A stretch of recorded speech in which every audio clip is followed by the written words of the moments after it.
Morning students, आज हम लोग बात करने वाले हैं क्लास 10 चैप्टर नंबर 3 जो है आपका pair of linear equation in two variables, दो चर वाले रैखिक समीकरणों का युग्म। तो दोस्तों सबसे पहले हम लोग बात करेंगे रैखिक समीकरण क्या है, उसके बाद करेंगे उनका जो पेयर है वो क्या है और फिर उन पेयर को हम लोग कैसे इस चैप्टर में यूज करेंगे। तो चलिए सबसे पहले बात करते हैं चर की। जो सबसे इंपॉर्टेंट है, आपको चर, वेरिएबल एंड कांस्टेंट दो चीजें पता होनी चाहिए। वेरिएबल्स जो है आपके पास जो भी इंग्लिश अल्फाबेट्स है वो आपके पास वेरिएबल्स। अब वेरिएबल का मतलब क्या होता है? वेरिएबल का मतलब होता है जिसकी वैल्यू चेंज हो, वेरी करे बार-बार। यहाँ पर x की अगर मैं वैल्यू 5 पुट करूँ तो y आपके पास अपने आप 2 हो जाएगा, 5 + 2 7। सिमिलरली अगर मैं यहाँ पर x + y = 7, अगर x की जगह पर 7 पुट करता हूँ तो y की वैल्यू 0 हो जाएगी, तो भी 7 होगा। तो आप देखेंगे यहाँ पर 7 जो है वो कांस्टेंट है, उसकी वैल्यू नहीं चेंज हो रही है, वो सेम रह रहा है। बट जो x की वैल्यू है वो बार-बार चेंज हो रही है, वेरी कर रही है। तो इसको इसलिए हम लोग जो x, y, z अल्फाबेट जितने भी यूज करते हैं इनको हम बोलते हैं वेरिएबल्स, और जो आपके नंबर है उन नंबर्स को हम बोलेंगे कांस्टेंट। तो चलिए बात करते हैं पेयर ऑफ लीनियर इक्वेशन। तो आपके पास क्या-क्या कंडीशंस हैं, क्या-क्या इस चैप्टर में करने वाले हैं। तो सबसे पहले ब्रीफ में मैं बता रहा हूं आपको क्या-क्या हम लोग करेंगे। सबसे पहले हम लोग बात करेंगे ग्राफिकल मेथड की, इसमें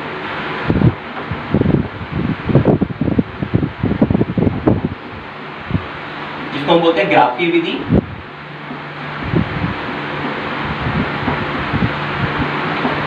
दूसरी बात करेंगे इसमें विलोपन विधि।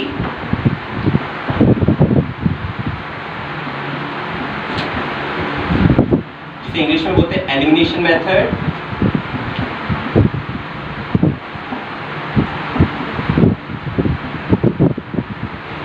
थर्ड बात करेंगे हम लोग प्रतिस्थापन विधि।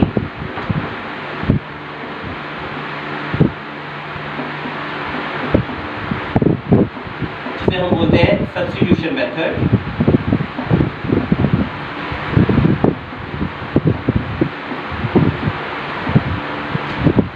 नेक्स्ट हम लोग बात करेंगे वज्र गुणन विधि।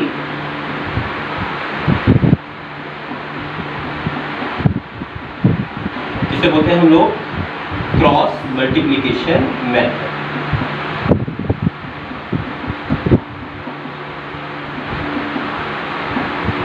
तो दोस्तों इस पूरे चैप्टर में हम लोग ये 4 मेथड करने वाले हैं। इन 4 मेथड से पहले कुछ कंडीशंस हैं जिसे हम लोग करेंगे। सबसे पहले नंबर 1 कंडीशन वो है हमारे पास प्रतिच्छेदी रेखाएं।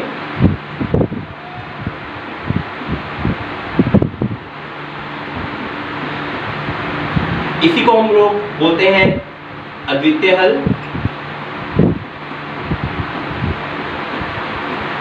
और यही आपका संगत हल भी होता है। तो ये 3 कंडीशन है, इसके लिए एक ही कंडीशन रहेगी। इसे इंग्लिश में बोलते हैं प्रतिच्छेदी रेखाओं को इंटरसेक्टिंग लाइंस।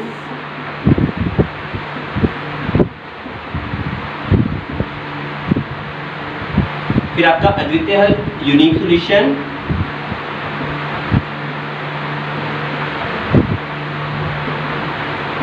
नेक्स्ट संगत हल कंसिस्टेंट सॉल्यूशन।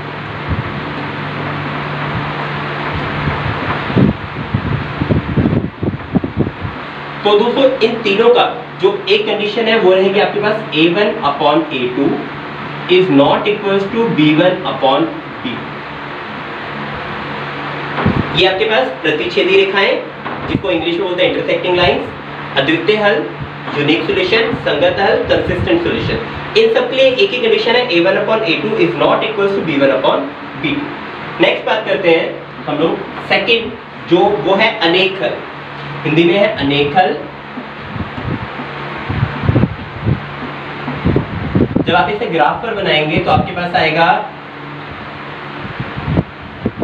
संपाती रेखाएं,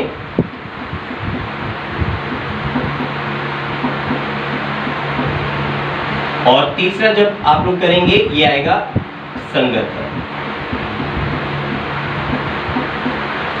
अनेक हल के लिए इनफाइनाइटली, मैनी सॉल्यूशन, संपाती रेखाएं, को इंसिडेंटल लाइंस,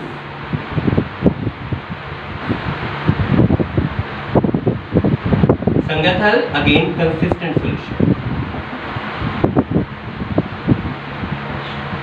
तो दोस्तों इसके लिए आपके पास कंडीशन रहेगी a1 upon a2 equals to b1 upon b2 equals to c1 upon c2।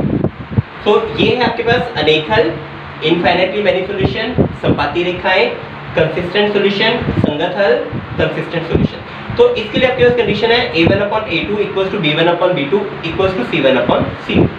Third बात करते हैं हम लोग, वो है कोई हल नहीं।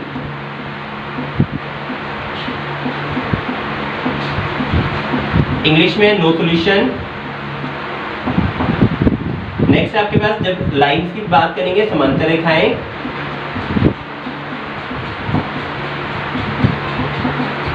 Means parallel lines. और थर्ड है आपके पास असंगत, मींस इनकंसिस्टेंट सॉल्यूशन। ये सब की कंडीशन आपके पास a1 upon a2 equals to b1 upon b2 is not equals to c1 upon c2। तो एक बार इसे समझते हैं दोस्तों। सबसे पहले हम लोग बात करते हैं प्रतिच्छेदी रेखाएं। जब आप ग्राफ पर ये जो भी आपके पास क्वेश्चन रहेगा उसे हम लोग आगे समझेंगे कि कहां पर कैसे ये आपने फाइंड आउट करना है। तो जो प्रतिच्छेदी रेखाएं होंगी, प्रतिच्छेदी रेखाएं जो होंगी वो जब आप ग्राफ के ऊपर ड्रॉ करेंगे वो एक दूसरे को काटती हुई होंगी, इंटरसेक्टिंग लाइंस होंगी, कहीं ना कहीं एक दूसरे को मीट करेंगी, कटिंग करेंगी। इसका अद्वितीय है एक ही सॉल्यूशन होता है और ये ही क्वेश्चन आपको जो है आगे जाके सॉल्व कर रहे हैं। नेक्स्ट बात करते हैं अनेक हल, इनफाइनाइटली मैनी सॉल्यूशन। तो जब आप इसे ग्राफ पे ड्रॉ करेंगे तो आपकी आएंगी संपाती रेखाएं। अब संपाती रेखाएं क्या होती है, आपने एक लाइन ड्रॉ की, दूसरी लाइन भी उसी के ऊपर रहेगी, आपको पता नहीं लगेगा कि दोनों लाइनें डिफरेंट हैं या सेम है। तो ये आपके पास है संपाती रेखाएं। नेक्स्ट बात करते हैं संगत हल की। संगत हल में आपका क्या रहेगा, a1 upon a2 b1 upon b2 c1 upon c2, means आपके तीनों जो रेशियोज रहेंगे, तीनों जो अनुपात रहेंगे वो इक्वल रहेंगे। थर्ड बात करते हैं कोई हल नहीं। कोई हल नहीं के लिए मींस नो सॉल्यूशन। इसकी जो रेखाएं होंगी समांतर, समांतर होंगी जो आपकी आपस में कभी नहीं मिलती है। तो इसका जो रहेगा आपके पास ratio a1 upon a2 equals to b1 upon b2 is not equals to c1 upon c2। चलिए तो दोस्तों हम लोग बात करते हैं कि ये रेशियो तो हमने याद कर लिए हैं, अब इन रेशियो को हम लोग यूज कैसे करें। तो चलिए सबसे पहले देखते हैं, आपके पास एक क्वेश्चन दिया हुआ है। क्वेश्चन है 3x plus 2y equals to 7। So question था 3x plus 2y equals to 7, first equation. Second equation थी 5x minus 7y equals to 3। तो आपको क्वेश्चन ये था, आपको चेक करना है whether it has infinitely many solution, no solution और यूनिक सॉल्यूशन। तो आपको चेक करना है इसका अद्वितीय हल है, अनेक हल है या कोई हल है। या फिर आपको दे सकते हैं बताइए ये प्रतिच्छेदी रेखाएं हैं, संपाती रेखाएं हैं या समांतर रेखाएं। तो आप करेंगे क्या, आपको अभी फिलहाल के लिए क्वेश्चन सॉल्व नहीं करना है, आपको सिर्फ इनका रेशियो देखना है। तो रेशियो देखने के लिए हम लोग देखते हैं सबसे पहले a1 क्या होता है, b क्या होता है और c क्या होता है। तो दोस्तों याद रखना है जो पहला आपके पास चर वाली रकम है, जो पहला नंबर है वो a होगा, देन सेकंड नंबर होगा b होगा और थर्ड नंबर होगा c होगा। तो सबसे पहले हम बात करते हैं a1, 1 मींस फर्स्ट इक्वेशन और 2 मींस सेकंड इक्वेशन। जब हम a1 की बात करेंगे, a1 आपके पास x के सामने रकम जो है a1, तो a1 आपके पास आ गया 3। नेक्स्ट बात करेंगे b1, तो b1 आपके पास आ गया 2 एंड c1 आपके पास आ गया 7। तो a1, b1 एंड c1 आपने निकाल लिया। इसी तरह आप a2 निकालेंगे, a2 आपके पास आएगा 5, b2 आएगा -7। तो आपने साइन का ध्यान रखना है और ये ध्यान रखना है कि आपके जो वेरिएबल्स हैं, जो चर है x y z, उनको नहीं लिखना है। तो नेक्स्ट है c1 c2, c2 आपके पास है 3। तो आपने लिख लिया a1 क्या है, b1 क्या है, c1 क्या है। इसी तरह a2 क्या है, b2 क्या है और c2 क्या है। अब देखते हैं इनका रेशियो, हमें अनुपात निकालना है। सबसे पहले देखते हैं a1 अपॉन a2। तो a1 अपॉन a2 की वैल्यू आ गई पास 3/5। b1 अपॉन b2 निकालते हैं, वो आपके पास आ गया 2/-7। इसको और ठीक कर लेते हैं, -2/7। तो 3/5 जो था -2/7 के बराबर नहीं है, बराबर है नहीं है, क्योंकि ये 3/5 है, ये -2/7 है, दोनों इक्वल नहीं है। तो हम लोग पहले लिखेंगे a1 upon a2 is not equal to b1 upon b2। तो दोस्तों अगर ये बराबर नहीं है तो कौन सा सॉल्यूशन होगा, प्रतिच्छेदी रेखाएं होगा, अनेक हल होगा या कोई हल नहीं होगा, बताइए आप। Very good. तो इसका क्या होगा, प्रतिच्छेदी रेखाएं होगा या फिर अद्वितीय हल होगा। क्यों? क्योंकि इसका a1/a2 b1/b2 के बराबर नहीं। दोस्तों नेक्स्ट जो इक्वेशन आपके पास क्वेश्चन दिया है उस पर चलते हैं। नेक्स्ट क्वेश्चन है आपके पास 7x - 3y = 9, 14x - 6y = 18। तो अगेन हम लोग निकालते हैं a1/a2। तो आपका a1 क्या आ गया 7, a2 आपके पास आ गया 14। जब आप कोई भी रकम अगर ऊपर न्यूमरेटर एंड डिनोमिनेटर है, आप उसे कटिंग कर सकते हैं, तो आपको कटिंग करना है। तो 7 1 7, 7 2 14। तो आपके पास a1/a2 की वैल्यू है 1/2। नेक्स्ट देखते हैं b1/b2। चलिए आप देखते हैं b1 आपके पास था -3, मैंने लिख दिया -3। b2 आपके पास था -6, तो माइनस से माइनस कैंसिल, आपके पास आएगा 3 1 3, 3 2 6। ये भी आपके पास आ गया 1/2। नेक्स्ट देखते हैं c1/c2, c1/c2। तो दोस्तों c1 आपके पास है 9 और c2 आपके पास 18। तो 9/18, तो 9 1 9, 9 2 18। तो इसकी वैल्यू आपके पास कितनी होगी 1/2। अब हम लोग देखेंगे कि तीनों जो रेशो है 1/2 1/2 1/2, तीनों 1/2 1/2 1/2 आ रहे हैं, इक्वल आ रहे हैं। तो देयरफॉर हम लोग लिखेंगे a1/a2 equals to b1/b2 equals to c1/c2। अब दोस्तों हमने देखना है कि कौन सी कंडीशन बने। क्या a1/a2 बराबर नहीं b1/b2 के आ रहा है? नहीं, दोनों बराबर आ रहे हैं। तो इसका मतलब ये वाली कंडीशन तो नहीं है। चलिए सेकंड कंडीशन देखते हैं अनेक हल के लिए। a1/a2 b1/b2 और c1 तीनों बराबर है। तो हमने देखा 1/2 1/2 1/2 तीनों बराबर थे। तो इसका मतलब हमारे पास क्या कौन सा हल आ गया, इसका अनेक हल आ गया। नंबर 1,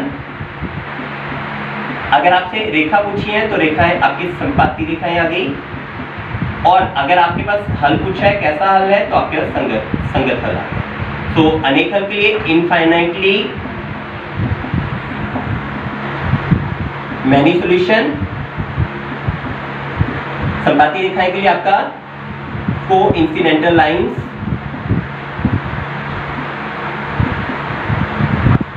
और संगत के लिए आपका कंसिस्टेंट। तो इस तरह से आप लोग निकाल सकते हैं कि आपकी जो भी इक्वेशन दी है उसका अनेक हल कैसे आएंगे, संपाती हल कैसे आएंगे और संगत हल कैसे आएंगे। नेक्स्ट चलते हैं कंडीशन की तरफ चलते हैं। नेक्स्ट आपके क्वेश्चन है 6x - 3y = 5, 2x - y = 7। तो दोस्तों अगेन हम लोगों ने सबसे पहले a1/a2 निकालते हैं। तो a1 आपके पास है 6, b1 आपके पास 2। तो a1 6 और a2 आपके पास 2, तो कटिंग करेंगे 3/1। नेक्स्ट बात करते हैं b1/b2 की। तो दोस्तों b1 आपके पास है -3 और b2 आपके पास है -1, तो माइनस माइनस कट गया, आपके पास ये भी कितना आ गया 3/1। नेक्स्ट बात करते हैं c1/c2। तो आपके पास c1 है 5, c2 है 7, तो c1/c2 5/7 आपके पास आ गया। तो अब आपने देखना है कि कौन सी कंडीशन हमारे पास बन रही है। फर्स्ट देखते हैं a1/a2 3/1, b1/b2 again 3/1, again c1/c2 5/7। तो ये जो है इक्वल नहीं है, पहले दो इक्वल है। तो देयरफॉर कंडीशन क्या बनी a1/a2 equals to b1/b2 is not equals to c1/c2। तो दोस्तों अब कंडीशन देखनी है आपने, क्या ये कंडीशन बन रही है दोनों इक्वल? पहले नहीं, पहले दोनों इक्वल नहीं है। फिर देखते हैं ये कंडीशन a1/a2 b1/b2 दोनों बराबर हैं, यहाँ दोनों बराबर, लेकिन थर्ड वाला बराबर नहीं है और इसमें थर्ड वाला बराबर। थर्ड कंडीशन देखते हैं a1/a2 b1/b2 c1/c2 बराबर नहीं है, तो हमारे पास कंडीशन बनी कोई हल नहीं। तो देयरफॉर हम लोग क्या लिखेंगे, इसका कोई हल नहीं है। नंबर 1। नंबर 2, समांतर रेखाएं जब आप ग्राफ पर बनाओगे इसकी। नंबर 3, ये आपके पास असंगत है।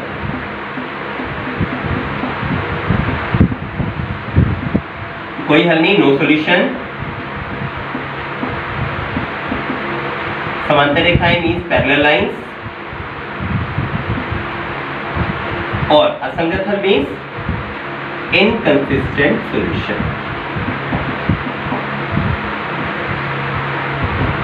तो दोस्तों इस तरह से आपको कोई भी क्वेश्चन दिया रहेगा, आपको चेक करना होगा उसकी प्रतिच्छेदी रेखाएं हैं, अनेक हल है, कोई हल नहीं है, नो सॉल्यूशन है, इनफाइनाइटली मेनी सॉल्यूशन है, या फिर उसका यूनिक सॉल्यूशन है।